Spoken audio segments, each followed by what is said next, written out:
I am so thrilled to welcome speaker, author, and certified life coach Paul Boehnke, who I actually came across when I was hosting his masterclass for the International Association of Professional Coaches and Mentors. And I loved his presentation so much that I asked him if he would be so kind to come back and share with us all here today. So here we are. So welcome, Paul. And I would like you to share a little bit about who you are, what you do, and most importantly, why you do it before we get into the very powerful topic of turning negative self-talk into unstoppable confidence. Well, thank you, Julie. Thanks for the invitation. It's great to be here. Yes, so I'm a coach based in St. Paul, Minnesota in the States, and I have a real passion for helping people get free from the limitations that they experience from all these negative messages that we tell ourselves. You know, we were growing up and heard all these messages, and then we take them on and we repeat them ourselves. But we don't have to. So being able to help people learn a new way to talk to themselves frees up so many things. I mean, this negative voice causes things like procrastination and imposter syndrome and anxiety and confusion and all sorts of issues. And when we can free ourselves from those messages, we become free from those other issues too. So that's why I'm so passionate about this. Beautiful mission. We were talking a little bit before about, the 50 plus, and we're all aware that we come with a whole bunch of programs and, ways that we've decided to cope with things, etc. And one of the good sides, I would say, of 50 plus is we start to be increasingly aware of them. Now, that doesn't mean that we know what to do with them. And I often find, when you look at it with a little bit of, standing back a little bit, it just seems so incredible that we create that ourselves. It's not even a question of, you've got to learn this skill, you've got to apply it. It's what we have to just simply stop saying unreal or untrue things to ourselves. It's quite mind-boggling when you think of it. Why on earth do we humans do that to ourselves? Why do we hold ourselves back? Yes, well, I think there are probably complicated neuroscience and psychological reasons that all of this happens. But as we grow up, we learn about ourselves and the world by listening to and learning from those around us. Right. And of course, they're all bringing their issues to the Their world own luggage, as well. right? Yeah. And so we hear these things and begin to think, well, they must be true because this person that I care about, that I love, that I need is telling me this. So, okay, how do I navigate world with this flaw that I now believe I have? Yeah. And then, as you said, we get older and we become aware that, I took on all these messages that aren't actually my messages. Right. They're not true. And that awareness is such a huge, huge thing. It's really, that's what opens the door to doing something about it. Of course, you have to actually walk through it, which is sometimes the confusing thing for people, but that awareness is such an important part. It's such a huge topic, right? Negative self-talk. And I like the way the topic was turning the negative self-talk into unstoppable confidence, which is everything that we want. I was writing an article the other day, it sounds cliche, but what if we had no fear? And of course, we do need fear for certain things. Fear is programmed in us for evolution, right? Because otherwise we wouldn't survive very well. So fear has a useful side to it. But so much is holding us back. It's a fear of something which hasn't happened, might never happen, and all these things that we say to ourselves. In particular, I like the way you juxtapose the two words, so negative self-talk and confidence. And I think a lot of this negative self-talk is to do with wanting to fit in or to not be seen as weird or not to be seen as wrong or stupid for women in particular, perhaps even more than men. Is there any helpful element in that side of, of fear? It's a complicated thing. In some ways, you'd say, no, what's useful about that? It Yeah. seems to just cause us troubles. It is interesting. I think this whole journey of reprogramming these ingrained thoughts, for me anyway, has become much more of a spiritual journey. And I begin to see that these messages, as much as I hate them and as much trouble as they've caused in my life, they are what is causing the growth in me. They're what's causing me to seek something new. It's kind of the invitation to a better party. Right. I like that. I like that we always say that there is always a silver lining in things, right? That there is always a reason for them, that it's not all totally random. It's because we need to address that. We need to open out to it. And I guess also when you're talking about sort of spiritual, and I'm thinking back to an episode that I recorded with someone this morning about 50 plus, and about it's a different sort of mindset, than the say the 20s and the 30s and the 40s. By the 50s, we're tending, I feel, to move a little bit beyond ourselves to wanting to contribute. And that we also get to the point where we're thinking, well, who am I helping by all of this negative self-talk? By keeping myself small, by not daring claim my voice or do what I feel is under there that's frustrating me because I'm not walking that path. Isn't it actually a disservice to be holding that back for the wrong reasons when I could be helping people with that gift that I have or whatsoever? Okay, we can philosophize about all of this for hours, but we're talking about something very concrete, right? You've mentioned the word a few times now, which is programming.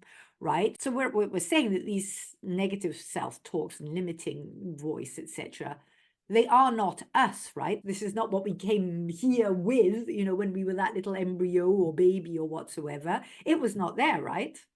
Absolutely. And that is, I think, once we become aware that we have this voice, really the first step or first phase in this process that I work with my clients is simply to recognize that these messages are not you. Right. They are just thoughts. They're just little electrochemical signals in your brain. They don't define you. Well, unless you say that they do. Unless we make them do it, right? Yes, Yeah. exactly. Yeah. Exactly. They are just thoughts. And this realization, this can begin to relieve a lot of the pressure we feel. I can tell a story about one of my clients who came to me with some really heavy negative messages he was telling himself, and it was showing up in some pretty unhandy ways in his life. Right. And when he came to the realization that these were just thoughts and they were not who he was, it changed his whole way of being. He said that before, these messages would take him down this spiral of sort of hopelessness and despair and shame, and it would just get worse and worse. But then he realized that it's not him, that these are just thoughts. A weight was lifted off his shoulders. And when I talked to him the next week and sort of checked in and see how things were going, he said, well, I still have some of these negative thoughts, but when I recognize they get started, I remind myself they're just thoughts, they're not who I am, and this stops that downward spiral. Right. So just that recognition is a huge thing. Because in that way, you're detaching a bit, aren't you? Yes. Because otherwise, like you were saying, I was listening to you say that, it was triggering and all that, because that is the problem, isn't it? We have this little voice, and then immediately, there's no break, there's no thinking period there, like, oh, is this right? Is that not right? No, immediately we go into, we're triggered, we act on it, we feel something about it before we are actually aware of it. The whole thing is, we've done whatever it is that we didn't want to be doing anymore. So from detaching from it, just even that tiny little bit, not having it be us so close that we can't see it, but to actually be able to see it, I guess, is the first thing. So that is awareness, right? So that is the first step. Yes, is to question absolutely. almost. Yes, it is. And what you were saying about these automatic thoughts, that's really kind of what habits are, especially habits of thought, is we create these neural networks or these pathways that become easier and easier to activate again, which is one of the strengths of our brains, is because we can make decisions quickly and efficiently. It goes to automatic, right? So instead of like picking up this glass, I don't need to say to myself, do this, open your arm, blah, blah, blah, blah. We learn to automate it so that it goes faster. Exactly. That is one of the strengths. But if we are working on assumptions that are incorrect or things that aren't serving us, okay, then this isn't helpful. That's why when we get triggered, we just start behaving. We don't consciously think about, we don't ask those questions. Right. What is this message? Is this true? How do I feel about it? We just respond because that's what we have been, shall we say, programmed to do. So when we can externalize this, when we can step out of ourselves, if you will, and recognize this is what's happening, that's when we begin to have a choice about. It's basically the idea, with all this programming, isn't it? That these are things that we picked up when we were probably at a very young age, when we didn't have enough of an ego or enough of a me to make the difference. So somebody that we trusted or somebody around us said, you are this, or you must do this, or you must not do that. And so we have then programmed it that that's the way I need to operate. And then at some age, we suddenly realized that it might have made sense back then, or in a certain context, but it certainly doesn't make sense now, that now we have the luggage to make up our own decision about who we are and what we say to ourselves. Okay, so we have this awareness. We start by saying, like, why am I saying this to myself? This doesn't make sense. Where does it come from? I mean, those are the sort of things you do need a coach for. This is not the sort of thing I think you can, literally work through yourself. Maybe you can question it. But then the next step, we're talking about a lifetime of programming. If we're talking about 50 plus, this is firmly ingrained, because that's something that I heard you say too. These neural pathways, this is not just woohoo. These are concrete, scientific, provable links that create in our brain, right? Yes, absolutely. And the whole process of what do you do with that? It's interesting, my understanding of, I'm not a scientist, but my understanding of brain science these days is that our brain remains plastic, meaning changeable, throughout life. And new connections continue to be made, and old ones that aren't used continue to be sloughed off. Right. And the way you get rid of old thoughts is not by jettisoning them, not by burning them up or, doing something to them, but by simply ignoring them and putting your attention somewhere else. Right, so it's what you're focusing on, right? Yes. Habitual thoughts are a lot like plants. If you stop watering them, they go away. It's being aware then, and then choosing which way we're letting our thoughts go. I mean, you've actually written a book on all of this, haven't you? Yes, that's true. And it is really, in some ways, that stupid and that simple. Turn your attention somewhere else. Yeah. The trick becomes in what exactly do we turn our attention to, and how do we know if that's the right direction? That's the tricky part. That does sound like a tricky one. Yes. And the way I have developed that has helped me and seems to help my clients, and that I talk about in the book, is that after we become aware that these messages are just thoughts and they're not who we are, then we want to find out what are the lies that they're telling us. Because I have yet to meet an inner critic message, if you will, that isn't ultimately based on some sort of a lie. Right. At the base, it's not true. So find out the lies. And what we want to do is not find out the surface level lies, but the lies that are hiding underneath. And I can give you a little example from my own life, if that's helpful. Please. There was a time in my life when I was feeling like I had no help. I didn't have support. The weight of the world was on my shoulders, had to do everything myself. I sort of think of this as that poor, pitiful me syndrome, And I said, okay, so what's really going on here? And I realized that all those messages that I didn't have help and support weren't true. I could find plenty of evidence of people in my life who helped me, plenty of evidence that I had support of all kinds. And that felt better. Yes. It also felt a little surface level, like, okay, great. I'm not sure I'm feeling that much better, but that's a good start. So I knew that there was something more. So I kept peeling back layers, kept looking underneath. What's underneath that? What's underneath that? What's underneath that? Eventually, I came to realize that the lie that I had been believing was that I didn't deserve help or support. That was a very different message. That one felt like it went to the core of my being. This felt like gold because now I had something real to work with. So now I knew what I was dealing with in terms of an old belief. So if I want to create a new belief, which is the third part of this, what is it you want to be telling yourself? What's the belief you want to have? Now I had a topic to talk about. Right. Whether I deserved help or not. Right. And then it's got nothing to do with anybody else. It's really going back to ourselves. Because, I mean, okay, you've written a book. What's the name of the book? Thoughts on Demand. Thoughts on Demand. Oh, so that's good. So that really gives us the total freedom to ask for the thoughts that we want, right? Yes. Now, also remind me, because if I remember, there was a link between, you're a musician, right? Correct. Now, what was the link, the book? Yes, absolutely. So, well, this comes sort of with another little story. If we've got time for that, I stumbled onto this. I was playing a piece of music that I hadn't played in 5 years. This is while I was playing classical music professionally. And I was playing along and I got to this one spot in this piece of music, and suddenly 5-year-old thoughts came screaming back to my head, thoughts that had nothing to do with my life at the moment. They were frankly about thoughts of a girl that I'd had a crush on 5 years earlier, but life had moved on. And I was shocked. I was thinking, why am I Where's thinking that come these from? thoughts? Yeah. Yeah, it's like, I'm just playing this piece of music. What's that got to do? Well, eventually, after that sort of initial shock wore off, I realized that those thoughts returned at a very specific place in that piece of music. Because you see, back in college, in music school, when I was learning this piece of music, there were these 4 measures that were really difficult, and they were just not getting any better. And so I decided I was going to devote 40 minutes of one practice time to just those 4 bars, playing them over and over, hoping they'd become less awkward. Well, they did. But the interesting thing is, during those 40 minutes, I was thinking about this girl. And so 5 years later, The when same those 4 thoughts bars. came streaming back, I thought, oh, I had practiced those thoughts along with those notes. Right.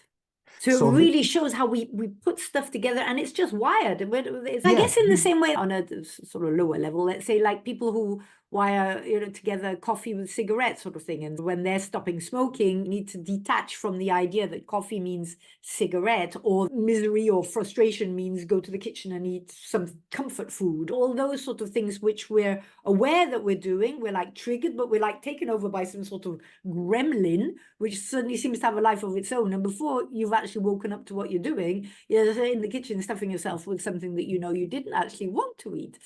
It's fascinating stuff. And I just love the empowering side of it. And, this is Fabulous After 50. And I mean, if we're not going to do something about this now, when? So, okay, so we would certainly recommend that people get your book. We would certainly recommend that people find a coach. You coach everywhere, right? You coach online as well? Yes.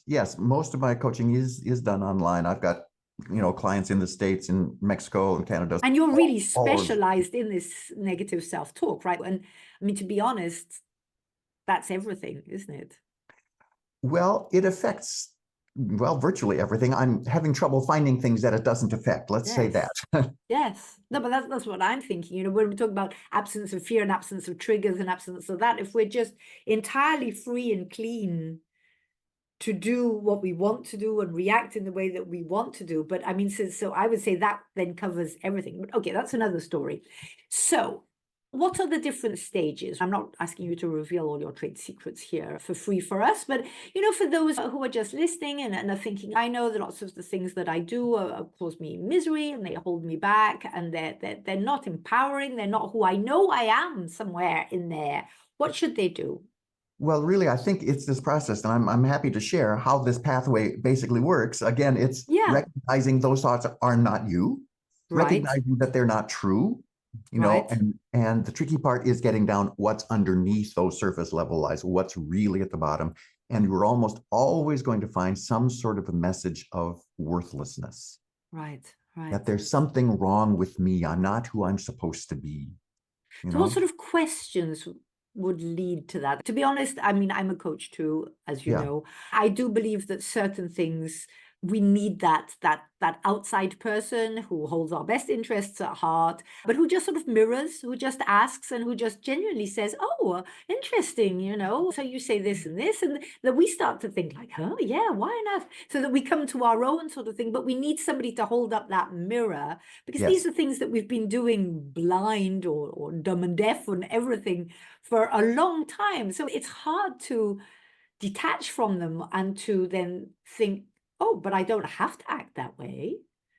Susie down the road doesn't do that. What is she doing differently? And to start questioning it all. Yeah, so I think the important questions, there's a couple of questions that I often like to use. I say, so think of a specific situation in your life which brings up these inner critic messages. And we want it to be a fairly specific situation. If it's too general, it's not likely to get to the root. So you get to a specific situation and then write down all the messages that you hear from this voice about how you're not good enough to do this and do that and whatever it is. And then you step back and you read through all of those messages and you say, what's tying these all together? What is the common thread? What's the common theme that seems to underlie all of them?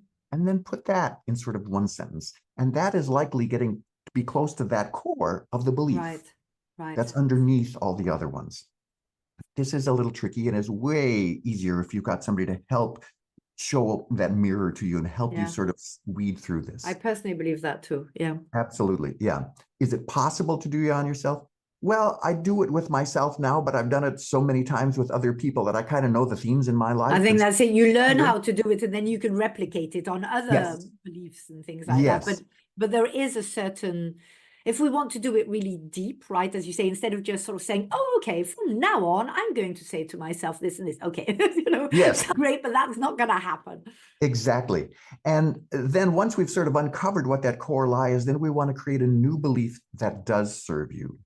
And this is also a little bit tricky because it is so easy to come up with an affirmation, basically, which is fighting against your old message. Right.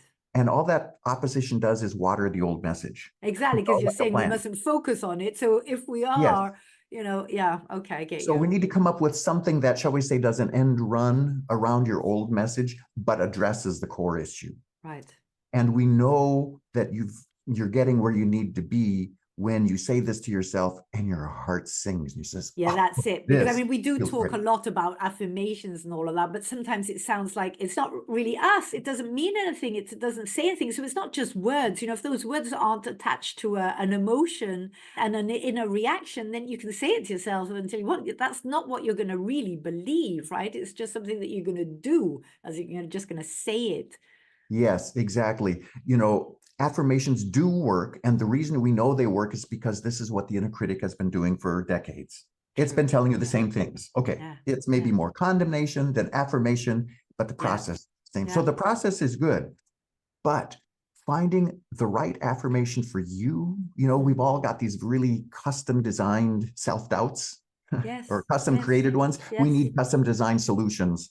Right. And in our own words, right? Words which actually mean exactly that to us. Exactly. Yes. And then once you've got that, then I use the skills of my musician time of practicing.